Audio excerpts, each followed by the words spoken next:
Hola, muy buenos días. Pues ahora vamos a empezar un nuevo bloque que tiene que ver con lo que pasa dentro de la célula. Ya vimos cómo es la célula, ya vimos algunos de sus organelos y ahora vamos a ver lo que pasa en alguno de sus organelos.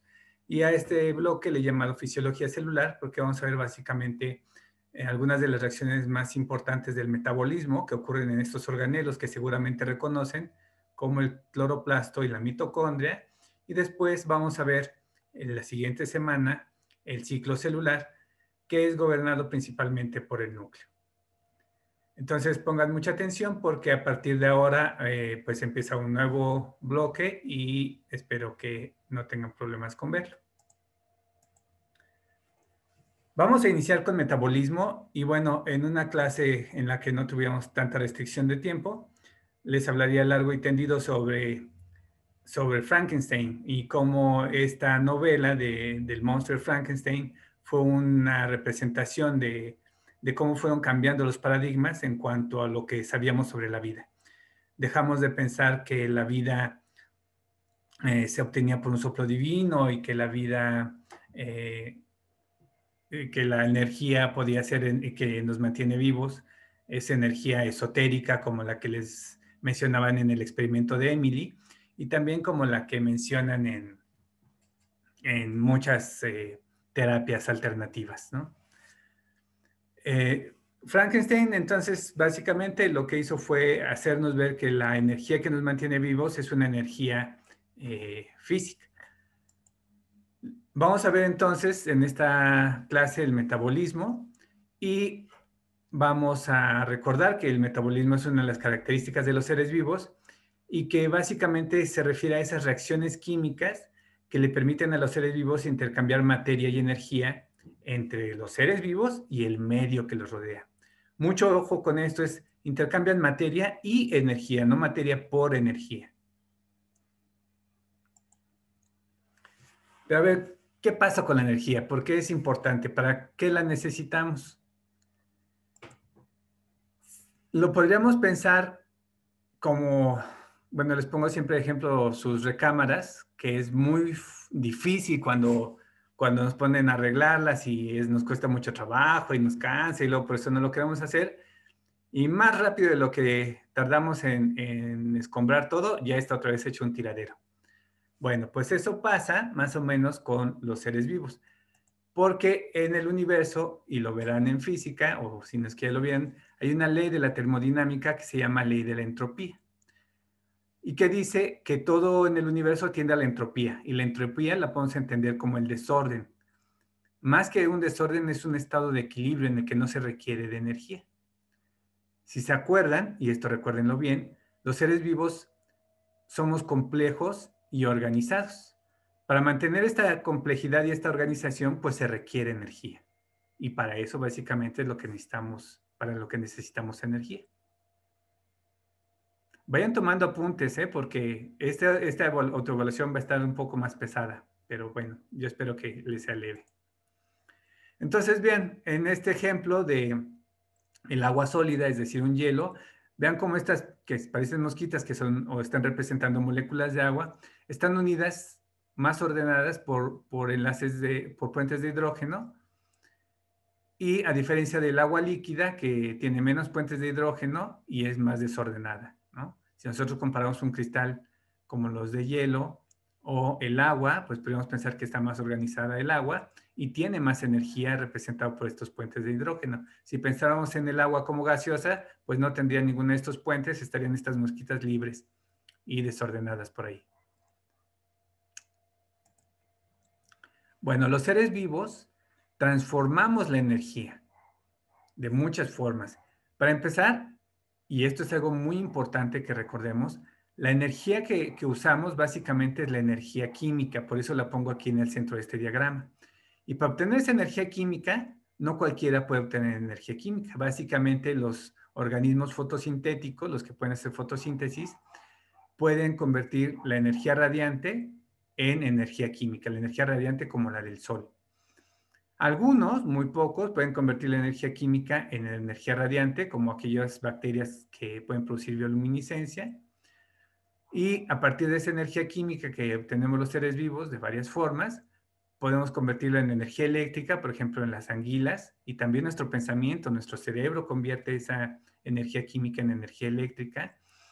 Y también podemos convertirlo en energía mecánica. Esta es la más fácil tal vez de entender, cuando nuestra energía química, que está guardada en nuestros alimentos, lo convertimos en energía mecánica cuando movemos nuestros músculos. Y esa energía mecánica también se puede convertir en energía térmica, por eso temblamos cuando tenemos fríos y sentimos calientitos. Y la energía química también solamente por las reacciones exotérmicas, que tal vez recuerden de sus clases de química, pueden producir energía térmica.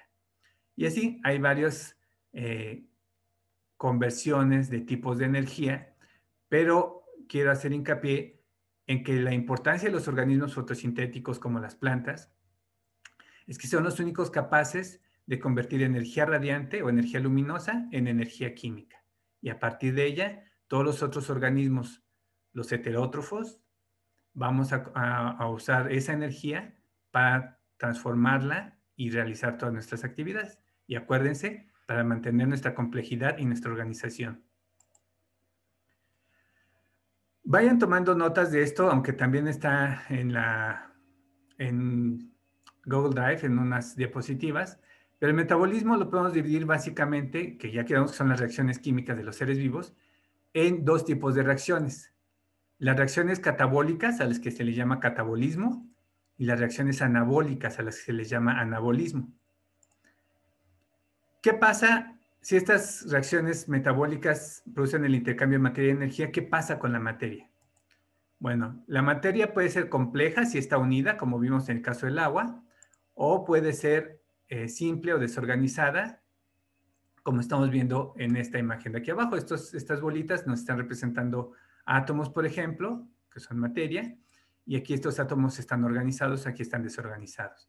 Entonces, las reacciones catabólicas son las que van a ir en favor de la entropía, es decir, van a pasar la materia de lo complejo a lo simple, del ordenado a lo desordenado. Y las reacciones anabólicas van a ir al revés, van a ir de lo simple y lo van a organizar. ¿Qué pasa con la energía? Bueno, decíamos que para ir en contra de la entropía y mantener la organización y la complejidad, necesitamos energía. Entonces, las reacciones anabólicas requieren energía. Por otro lado, las reacciones catabólicas, cuando rompen las moléculas, liberan esa energía que estamos representando aquí con estos enlaces, liberan esa energía que estaba atrapada en las moléculas. Por lo tanto, la fotosíntesis que vamos a ver en esta sesión es un ejemplo de una reacción anabólica. Y la respiración celular que vamos a ver en la siguiente sesión es una reacción catabólica.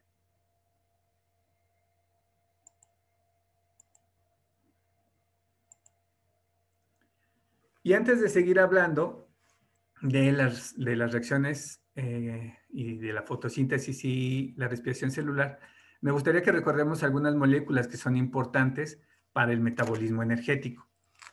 Tal vez recuerden las imágenes de estas dos moléculas que estamos representando aquí y tal vez recuerden que esta que tenemos aquí arriba está representando a los lípidos y que una de las principales funciones de los lípidos es ser reserva de energía y que esta que estamos representando acá, que de hecho es una glucosa, está representando un carbohidrato y que una de las principales funciones de los carbohidratos es ser fuente de energía. ¿Cuál es la diferencia entre reserva y fuente? Bueno, vamos a imaginárnoslo como dinero, entonces yo voy a guardar mi dinero, voy a tener mi reserva en un billete grandote, ¿no? Si yo quiero pagar mi pecero con un billete de estos, pues ni siquiera me van a dejar subir o me asaltan en el mejor de los casos, ¿verdad? O en el peor de los casos.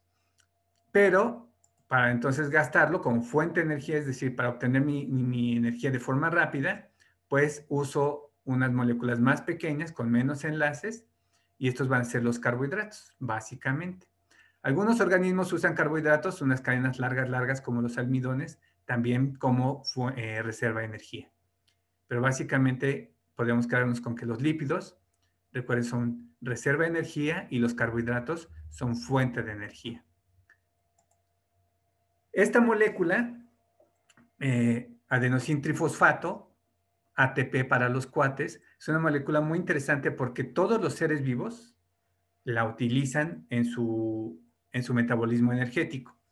Y esto es una evidencia de nuestro vínculo evolutivo, ¿no? El que todos usemos esta molécula como moneda de intercambio energético, así se conoce. Los enlaces de fosfato-fosfato son enlaces muy fuertes. Imagínense que un enlace cualquiera de estos es como si se agarraran ustedes de la mano, pero un enlace fosfato-fosfato es como si dos fisicoculturistas se agarraran de la mano. Se verían muy tiernos, pero para separarlos sería muy difícil porque implica mucha energía. Entonces, esta molécula del ATP o adenosín trifosfato, pues se llama trifosfato porque tiene 3 fosfatos, se usa para guardar energía en este enlace. Cuando liberamos esa energía, se convierte en ADP, adenosín difosfato, porque nada más le quedan 2 fosfatos. Bueno, entonces este fue un repaso de las moléculas más utilizadas en el metabolismo de los seres vivos.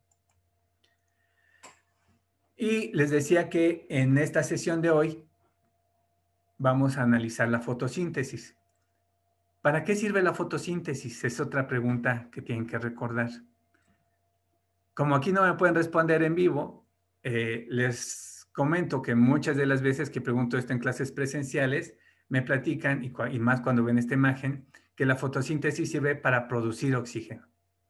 Pero eso es equivalente a decir que nosotros nos compramos un dulce para tirar la envoltura.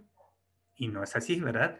Nos compramos el dulce para comernos el dulce y tiramos la envoltura. Lo mismo pasa con el oxígeno. El oxígeno es como la basura que produjo la fotosíntesis. Entonces, no es la función de la fotosíntesis producir oxígeno. Es un producto secundario, un accidente.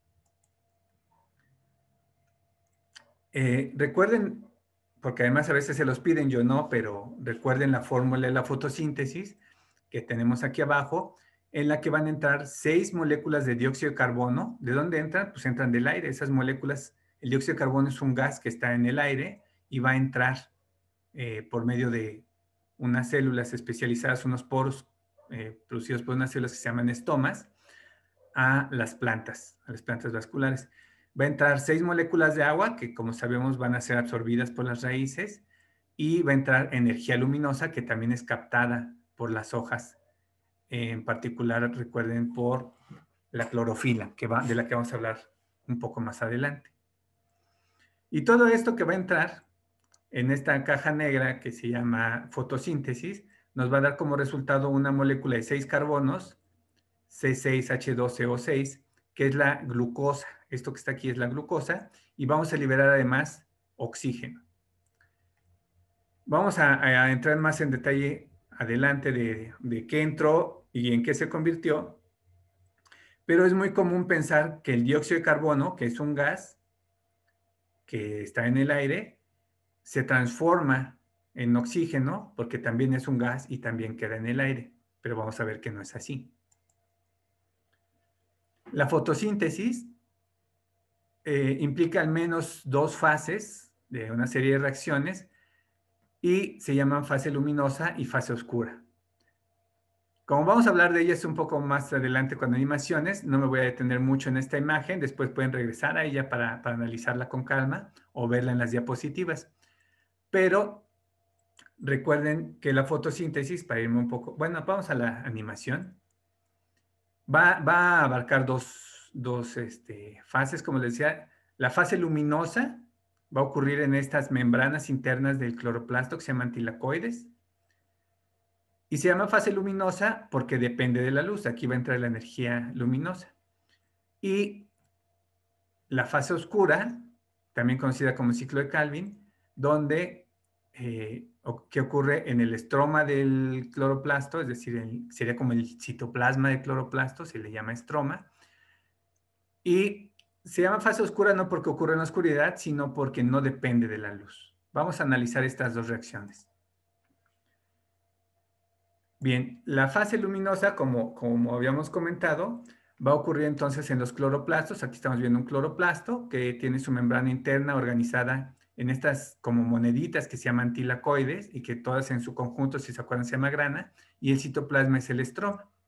Vamos a acercarnos a una de esas membranas internas de los tilacoides y ahí en esas membranas, que acuérdense que son membranas de 2 capas de fosfolípidos, tienen varias proteínas embebidas. Una de ellas es el fotosistema 1, que lo que va a hacer es captar el fotón de luz y con eso, y con esa energía se va a romper la molécula de agua, como vimos acá, liberando hidrógenos. Y estos electrones que empiezan a saltar de proteína en proteína van a hacer una serie de reacciones de óxido de reducción que básicamente lo que quiero que recuerden es que lo que van a hacer es mover a los hidrógenos, a los protones, de un lado de la membrana. Aquí viene un hidrógeno, vean, y con este electrón cambia la configuración de forma tal que pasa más hidrógenos de un lado de la membrana.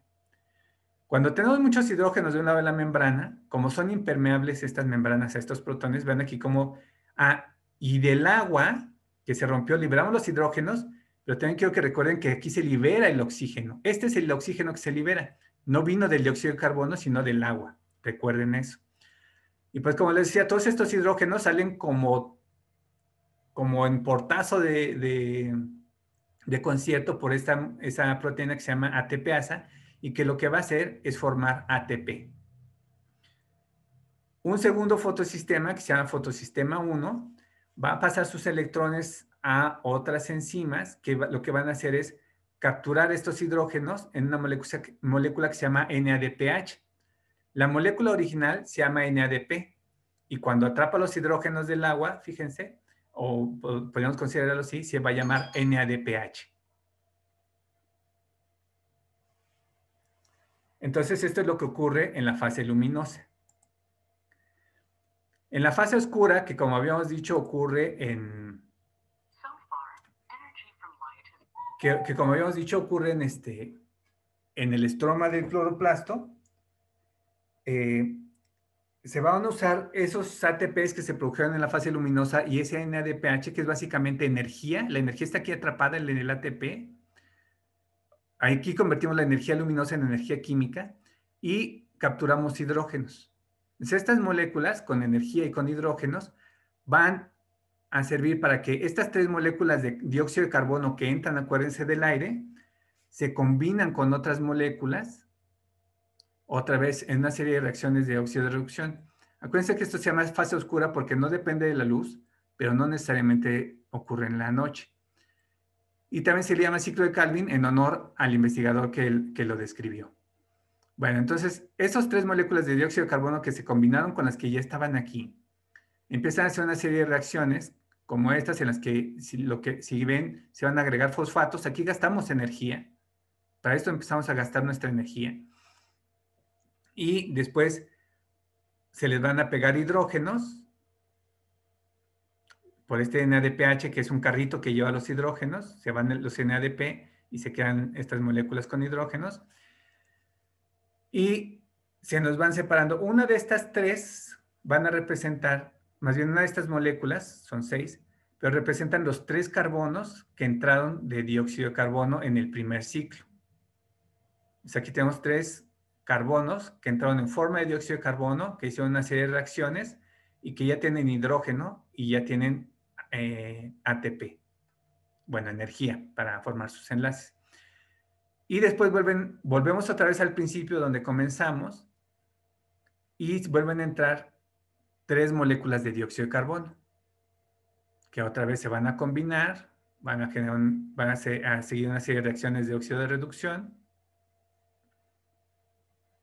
en las cuales gastamos ATP, gastamos nuestro NADPH, se va el NADP, que es el carrito del hidrógeno, y ahora tenemos 2 moléculas de 3 carbonos, cada una con sus hidrógenos, y aquí se va a formar finalmente la glucosa. Bien, entonces, este resumen en estos cuadros, aquí lo que me interesaría es que ustedes lo copien y después lo redacten con sus propias palabras, pero lo que me interesa es que le pongan colores para que vean que lo que entró, cómo salió. Entonces, básicamente, acuérdense, en la fase luminosa, que es la primera fase de la fotosíntesis, entra agua y energía luminosa. Esto fue lo que entró. Y entra una molécula de NADP más una molécula de ADP, o entran moléculas de NADP más ADP.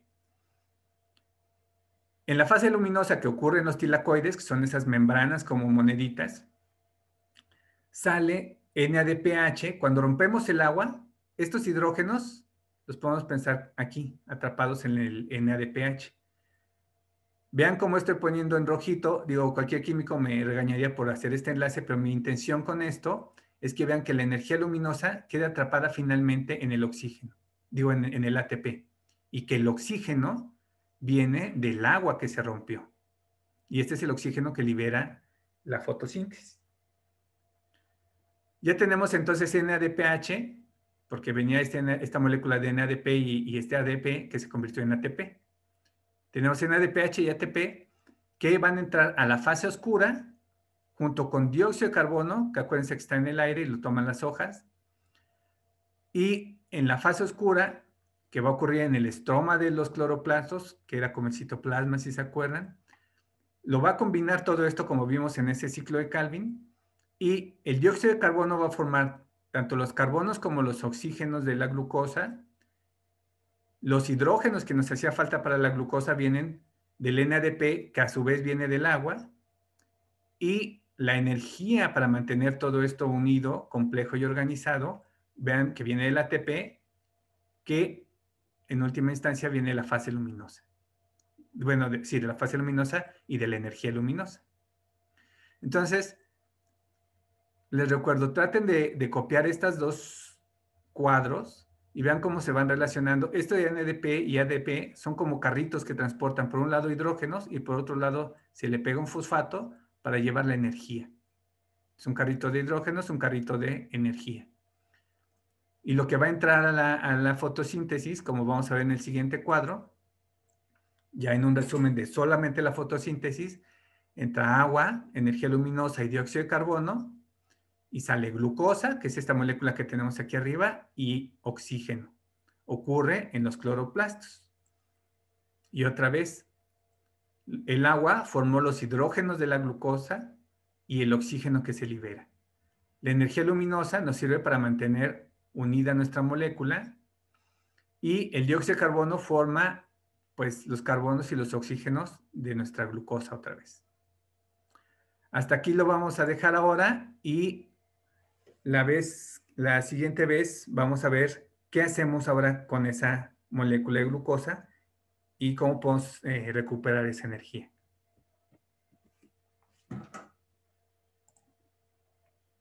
Cuídense y estudien mucho, hagan sus apuntes.